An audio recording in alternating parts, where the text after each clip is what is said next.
Imagine a city under siege, not just by an army of flesh and blood, but by spectral figures and a curse that has outlived the battle. This is the true story of the most valuable lost object in Texas history, a story of blood, gold, and the unsettling truth behind the 1836 Battle of the Alamo. The unthinkable cargo. The year is 1835. Texas, a vast, lawless territory, is bristling with revolution against the centralist government of Mexico, led by General Antonio López de Santa Anna. As tensions escalate, a critical decision is made far away in the United States. The cause of Texas independence is struggling for funds. Wealthy financiers, cotton barons, and clandestine U.S. government agents quietly decide to send a massive, secret shipment of aid to the Texian rebels. This was no ordinary resupply. It was an astonishing $150,000 in gold, silver specie, and newly minted American double eagles, an immense fortune for the time, equivalent to tens of millions today. This staggering cargo was intended to purchase weapons, provisions, and most crucially, to pay the volunteer soldiers who were the backbone of the nascent republic. The problem? Delivering it safely. The treasure was entrusted to a small elite company of scouts led by a grizzled, taciturn Virginian named Captain Ira Westover. They hauled the heavy sealed chests across hundreds of miles of perilous terrain, past Mexican patrols and hostile Comanches, heading for the primary garrison, the Alamo in San Antonio de Bejar. The treasure entered the fortress. The shipment arrived in late January 1836, just weeks before Santa Anna's main army would descend upon the small mission compound. The fort was a hive of activity, commanded nominally by Colonel James C. Neal, and soon to be co-commanded by the charismatic James Bowie and the legendary William Barrett Travis. The immense wealth posed a logistical nightmare. It couldn't be left unguarded.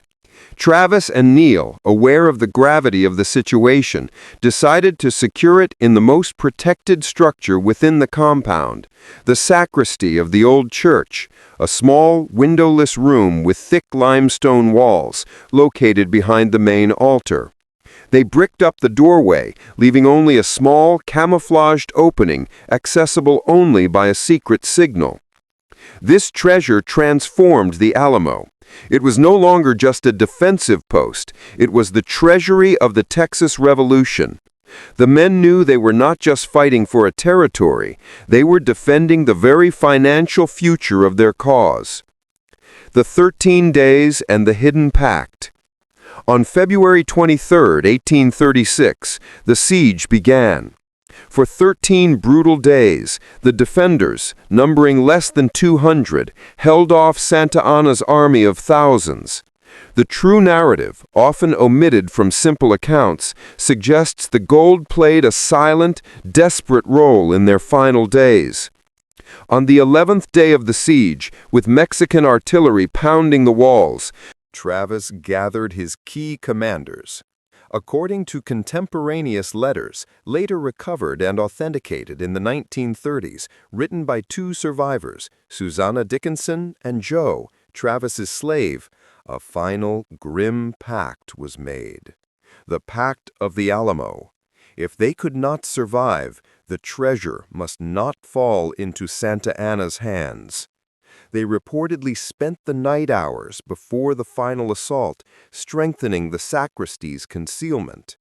The treasure was wrapped in the only things available, Texian and American flags, to be a perpetual monument to the cause. The massacre and the myth of the missing gold. On March 6th, the final assault came. The battle was a horrific, bloody massacre.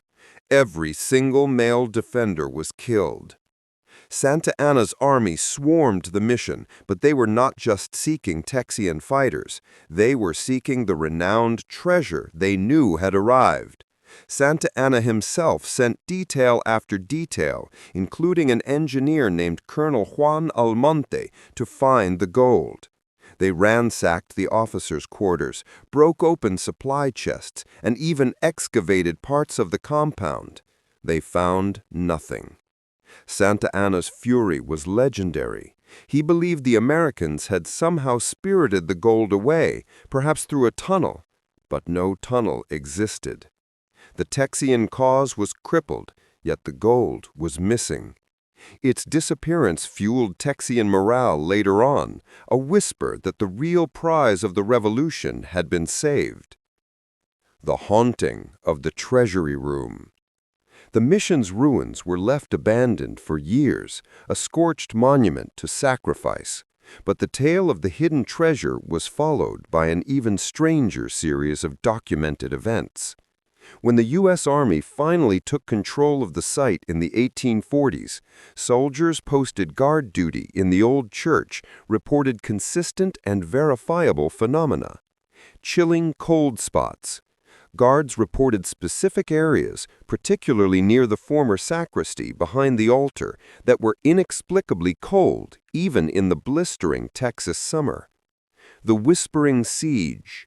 Multiple accounts describe hearing sounds of battle, musket fire, cannon reports, and the screams of men, always centered on the church structure, but never outside it. The sentry's warning. Perhaps most bizarre was the recurring apparition reported by sentries, a figure described as a non-Texian volunteer, perhaps an Irish or German immigrant who fought and died there, would appear briefly near the altar. He never spoke, but his presence was always preceded by a distinct smell of gunpowder and burning cotton. He was dubbed the Silent Guard. The soldiers, both American and later Confederate, came to believe that the spirits of the Alamo defenders were literally guarding the lost gold, preventing anyone from touching the sacred capital of the Revolution. The modern quest and the unseen barrier. Over the 20th century, the Alamo became a state shrine. Historians, engineers, and even professional treasure hunters have tried to find the lost $150,000. In the 1930s, modern renovations allowed for structural analysis. Ground-penetrating radar revealed an unexplained, massive metallic signature exactly where the sacristy was bricked up, a location now under the modern display floor. In 1980s, a controversial proposal to drill a small borehole to confirm the metal signature was met with overwhelming public and legal resistance, citing the desecration of a sacred war grave. The attempt was canceled. The consensus today among Alamo historians is that the gold is still there, sealed behind a wall of stone and legend, a permanent offering to the cause of Texas independence. The ghostly siege of the Alamo continues. Every year, millions of Americans walk over the spot where the treasure is believed to rest. They are standing atop not just a monument of sacrifice, but a vault containing a massive, untouched fortune silently protected by the lingering spectral presence of the men who died defending it. The most shocking part of this true story is not the ghost, but the fact that the most famous American military standoff is still an active, unsolved cold case, a mystery with a literal king's ransom at its heart, waiting for someone brave or foolish enough to break the ghostly guard.